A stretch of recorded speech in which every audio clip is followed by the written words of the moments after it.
And don't make the mistake that most of your mothers and fathers made.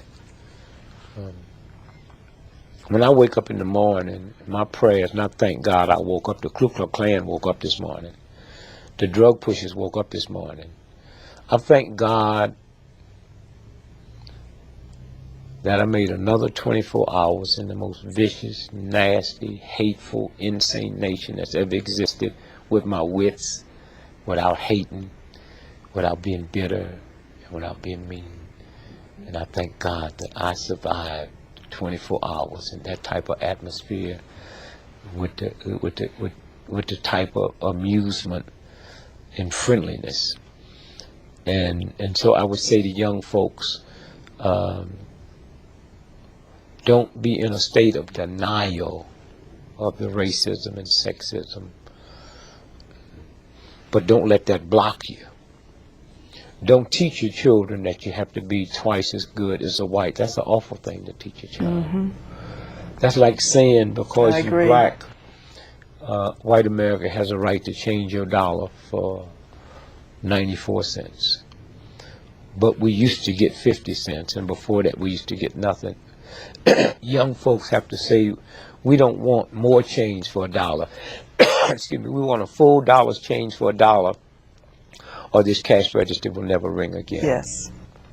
I would also like for young blacks to understand that about 83% of all employment happen with small businesses.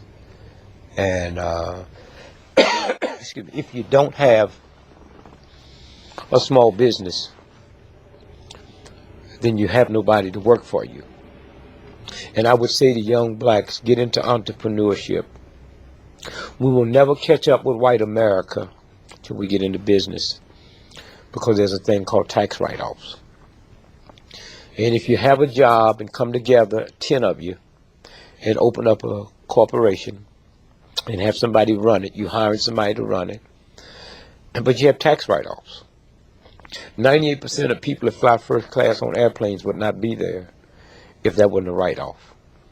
And yet, on that first class, they gave away last year $800 million, almost $1 billion of free whiskey.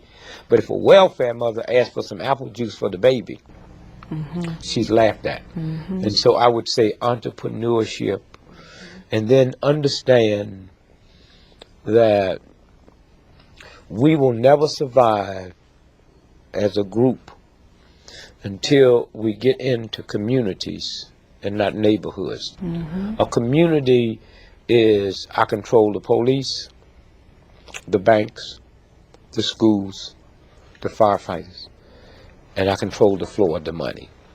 And I have no problem when I go in a Jewish neighborhood and the shop owners are Jewish, and I go into an Italian neighborhood and the shop owners are Italian. I have a problem when I come in a black neighborhood and the shop owners is not me.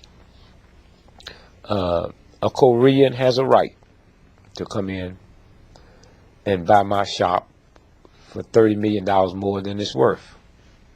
That's good business. But if we decide that we're not going to do business with that one, then he'll have to sell it back, or she'll have to sell it back to a black person for $1 million. Yes.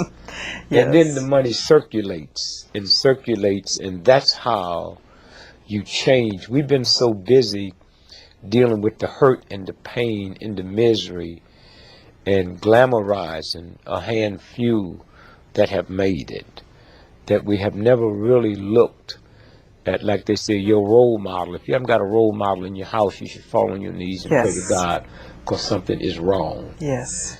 And so I would say to young folks, it's not about alcohol, but it's hard for me to say that to you when a 5-year-old got to reach past mama's beer and papa's wine to get some mayonnaise.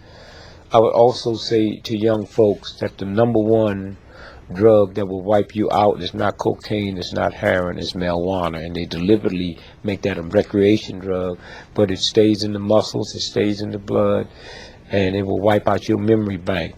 And also, this is the first time in the history of TB that TB has always been known as poor folks. It's the first time that TB is not running rampant in the ghetto. It's running rampant in middle income white America, because it's the marijuana that they spray, and that's no accident. And so I would just say to young folks, you have to reevaluate everything you've been taught.